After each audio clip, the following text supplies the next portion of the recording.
দেশে গণতান্ত্রিক শৃঙ্খলা ফিরে এসেছে বললেন অর্থমন্ত্রী।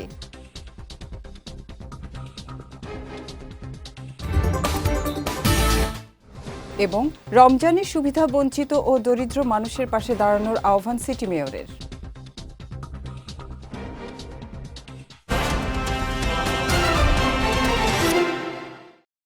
আসসালামু আলাইকুম। চট্টগ্রাম সংবাদে আমন্ত্রণ জানাচ্ছি আমি উম্মে কুলসুম। শুনছিলেন শিরোনাম, এবারে বিস্তারিত। দেশে গণতান্ত্রিক শৃঙ্খলা ফিরে এসেছে। নির্বাচিত সরকার সংসদের মাধ্যমে জনগণের প্রত্যাশা পূরণ করবে বলে মন্তব্য করেছেন অর্থ ও পরিকল্পনা মন্ত্রী আমির খসরু মাহমুদ চৌধুরী। শুক্রবার চট্টগ্রাম শাহ আমানত আন্তর্জাতিক বিমানবন্দরে পৌঁছে সাংবাদিকদের সঙ্গে সংক্ষিপ্ত আলোচনায় এ মন্তব্য করেন তিনি। বলেন, চট্টগ্রামকে বাণিজ্যিক রাজধানী হিসেবে গড়ে তোলার জন্য বিস্তারিত পরিকল্পনা ও যাচাই প্রক্রিয়া দরকার। সব বিষয় বিবেচনা করে প্রতিশ্রুতি বাস্তবায়ন করা হবে বলেও জানান তিনি। এ সময় বিমানবন্দরে উপস্থিত নেতাকর্মীরা ফুলেল শুভেচ্ছায় মন্ত্রীকে স্বাগত জানান। গণতান্ত্রিক অর্ডার ফিরে আসছে, একটি নির্বাচিত সংসদ হয়েছে, সরকার হয়েছে। মানুষের প্রত্যাশা পূরণে কাজ করতে হবে সবাইকে নিয়ে। পবিত্র রমজানের সকলকে সুবিধা বঞ্চিত ও দরিদ্র মানুষের পাশে দাঁড়ানোর আহ্বান জানিয়েছেন চট্টগ্রাম সিটি কর্পোরেশনের মেয়র ডাক্তার শাহাদাত হোসেন। গতকাল বিদ্যানন্দ ফাউন্ডেশনের আয়োজনে এবং চশিকের সহযোগিতায় নগরীর ১৬ শহর বিপ্লব উদ্যানে মাসব্যাপী ইফতার ও সেহরির উদ্বোধনী আয়োজনে তিনি এ আহ্বান জানান। বলেন, সমাজের অসহায়দের প্রতি সহমর্মিতা ও ভ্রাতৃত্ববোধ জোরদার করা প্রতিটি নাগরিকের নৈতিক দায়িত্ব। এই আয়োজন ধনী ও দরিদ্রের মধ্যে দূরত্ব কমাতে সাহায্য করবে বলেও মন্তব্য করেন চশিক মেয়র। রমজানের মানবিক বার্তা ছড়িয়ে দিতে ঢাকাসহ অন্যান্য শহরেও একই ধরনের আয়োজন করা হবে বলে জানান ফাউন্ডেশনের বোর্ড মেম্বার জামাল উদ্দিন। প্রধানমন্ত্রী তারেক রহমানের রাজনৈতিক প্রজ্ঞা ও দূরদর্শী ভাবনা অসাধারণ, এমনটাই জানিয়েছেন চট্টগ্রাম ৬ আসনের নবনির্বাচিত সংসদ সদস্য গিয়াসউদ্দিন কাদের চৌধুরী। গতকাল চট্টগ্রাম শাহ আমানত আন্তর্জাতিক বিমানবন্দরের ভিআইপি গেটে নেতাকর্মী ও সাংবাদিকদের সঙ্গে সাক্ষাৎকালে তিনি একথা বলেন। গিয়াসউদ্দিন কাদের চৌধুরী বলেন, আগামীর বাংলাদেশের স্বাধীনতা ও সার্বভৌমত্ব রক্ষায় অতন্দ্র প্রহরী হিসাবে কাজ করবেন তারেক রহমান। এছাড়া রাউজানের শান্তি শৃঙ্খলা রক্ষায় নিজের প্রতিজ্ঞার কথাও জানান তিনি। এ সময় চট্টগ্রাম ১৪ আসনের সংসদ সদস্য জসিম উদ্দিন আহমেদ, রাউজান গহিরা কলেজ ছাত্রদলের সাবেক সভাপতি জুয়েল চৌধুরী সহ অনেকে উপস্থিত ছিলেন। যে কোনো কিছুর বিনিময়ে আমাদের শান্তি রক্ষা করতে হবে এবং আমাদের নেতা তারেক রহমান সাহেব বলেছেন যে আমরা যারা এমপি হয়েছি, আমরা নির্বাচন পর্যন্ত দলীয় ছিলাম, আজকে আমরা সকলের প্রতিনিধি, অর্থাৎ জনগণের প্রতিনিধি। আমাদের প্রতিপক্ষ বলে কেউ নেই। আমরা জামাতের সবাই প্রতিনিধিত্ব, আমরা যারা নির্বাচিত হয়েছে আমরা তাদের প্রতিনিধিত্ব করছি। আমি বাস্তবেই প্রতিজ্ঞাবদ্ধ যে আমার এলাকায় অবশ্যই আমরা শান্তি ফিরিয়ে আনব।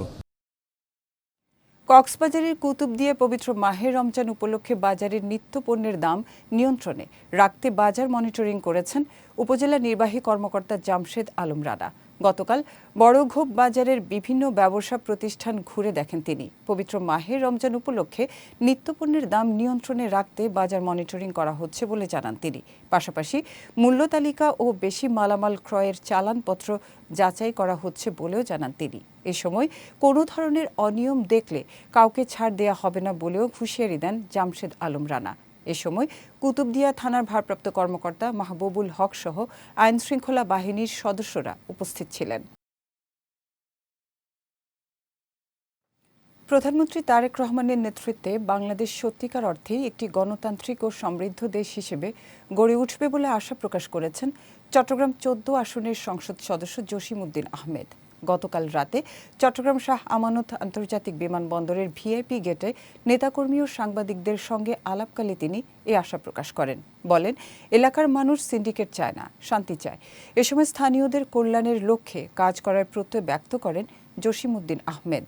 আলাপকালে উপস্থিত ছিলেন চট্টগ্রাম ৬ আসনের সংসদ সদস্য গিয়াসউদ্দিন কাদের চৌধুরী, রাউজান গহিরা কলেজ ছাত্রদলের সাবেক সভাপতি জুয়েল চৌধুরী সহ অনেকেই। আমার চট্টগ্রাম ১৪-এর মানুষকে যে স্বপ্ন আমরা দেখিয়েছি, আপনারা দোয়া করবেন আমরা যেন এই স্বপ্ন বাস্তবায়ন করতে পারি, মানুষের জন্য কাজ করতে পারি। আমার নেতা জনাব তারেক রহমান সাহেব উনি যে দিক নির্দেশনা আমাদেরকে দিয়েছেন, ওভাবে করে আমরা কাজ করে মানবিক একটা বাংলাদেশ, মানবিক চট্টগ্রাম ১৪ যেন করতে পারি, আপনারা দোয়া করবেন। দুর্যোগ প্রস্তুতিতে কমিউনিটি ভলান্টিয়ারদের শক্তি বড় ভরসা বলে মন্তব্য করেছেন চট্টগ্রাম ৯ আসনের নবনির্বাচিত সংসদ সদস্য আবু সুফিয়ান। গতকাল চট্টগ্রাম ফায়ার সার্ভিস ও সিভিল ডিফেন্স বিভাগীয় কার্যালয়ে ৩ দিন ব্যাপী অনুষ্ঠিত প্রশিক্ষণ কর্মশালার সমাপনী দিনে তিনি এ মন্তব্য করেন। তিনি বলেন, এ প্রশিক্ষণ শুধু দক্ষতা উন্নয়ন নয়, বরং মানবিক দায়িত্ববোধ জাগ্রত করার একটি অনন্য প্ল্যাটফর্ম। প্রশিক্ষিত স্বেচ্ছাসেবকেরাই দুর্যোগের প্রথম সাড়া দানকারী হিসেবে কমিউনিটিতে আশার বাতিঘর হয়ে উঠবে জানিয়ে ভবিষ্যতে এ ধরনের প্রশিক্ষণ আরও বিস্তৃত পরিসরে আয়োজনের জন্য সংশ্লিষ্ট সকলের প্রতি আহ্বান জানান তিনি। কর্মশালায় ফায়ার সার্ভিস ও সিভিল ডিফেন্স চট্টগ্রাম বিভাগীয় কার্যালয়ের উপপরিচালক মোহাম্মদ জসিমউদ্দিন, ইপসার প্রজেক্ট ম্যানেজার সানজিদা আক্তার সহ অনেকে উপস্থিত ছিলেন। ২০ রমজানের আগে বেতন বোনাস প্রদান, শ্রম আইন অনুযায়ী নিয়োগ সহ ৬ দফা দাবিতে মানববন্ধন করেছে চট্টগ্রাম হালকা মোটরযান চালক শ্রমিক ইউনিয়ন। সকালে চট্টগ্রাম প্রেস ক্লাব প্রাঙ্গণে শ্রমিকদের উপস্থিতিতে মানববন্ধন অনুষ্ঠিত হয়। এ সময় শ্রমিক ইউনিয়নের বিভিন্ন পর্যায়ের নেতাকর্মীরা বক্তব্য রাখেন। এতে তারা বেতন ভাতা, ডোপ টেস্টিংয়ের নামে হয়রানি সহ নানা অসুবিধার কথা তুলে ধরেন। কর্মসূচিতে ৬ দফা দাবি বাস্তবায়ন না হলে ঈদের পরে কঠোর মানববন্ধনের হুঁশিয়ারি দেন তারা। চট্টগ্রামের সীতাকুণ্ড জঙ্গল সলিমপুর লালগেট ৪ নম্বর সমাজ এলাকায় ইয়াসিন বাহিনীর বিরুদ্ধে চাঁদা দাবি, লুটপাট এবং বিচারহীনতার অভিযোগে সংবাদ সম্মেলন করেছে ভুক্তভোগী পরিবার। গতকাল চট্টগ্রাম একাডেমি হলে আয়োজিত সংবাদ সম্মেলনে অভিযোগ করা হয়, ইয়াসিন বাহিনীর সদস্যরা মোহাম্মদ সুমনের কাছে ২ লাখ টাকা চাঁদা দাবি করে। চাঁদা দিতে অস্বীকৃতি জানালে তার বসতঘরে হামলা চালিয়ে বিভিন্ন মালামাল লুট করে নিয়ে যায়। এ ঘটনায় আইনশৃঙ্খলা বাহিনীর কাছে অভিযোগ করা হলেও এখন পর্যন্ত কোনো কার্যকর ব্যবস্থা নেওয়া হয়নি বলেও অভিযোগ করেন ভুক্তভোগীরা। এ সময় জড়িতদের দ্রুত গ্রেফতার এবং দৃষ্টান্তমূলক শাস্তির দাবি জানান তারা।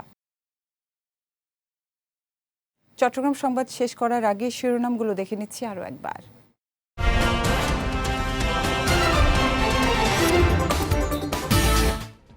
দেশে গণতান্ত্রিক শৃঙ্খলা ফিরে এসেছে বললেন অর্থমন্ত্রী।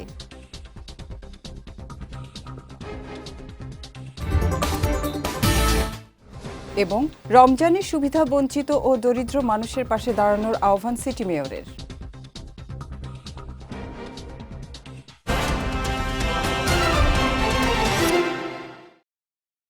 চট্টগ্রাম সংবাদ শেষে আজকের মতো আমি উম্মে কুলসুম আপনাদের কাছ থেকে বিদায় নিচ্ছি। রাত ৯টায় আমাদের পরবর্তী বিজয় রাতের সংবাদ দেখার আমন্ত্রণ রইল। এছাড়াও আজকের চট্টগ্রাম সংবাদের ভিডিও দেখতে পারেন আমাদের ইউটিউব এবং ফেসবুক পেজে। আমাদের ইউটিউব হলো youtube.com/বিজয়টিভিঅফিসিয়াল এবং আমাদের ফেসবুক পেজ হলো facebook.com/বিজয়টিভি লিমিটেড। এতক্ষণ সঙ্গে থাকার জন্য ধন্যবাদ সবাইকে।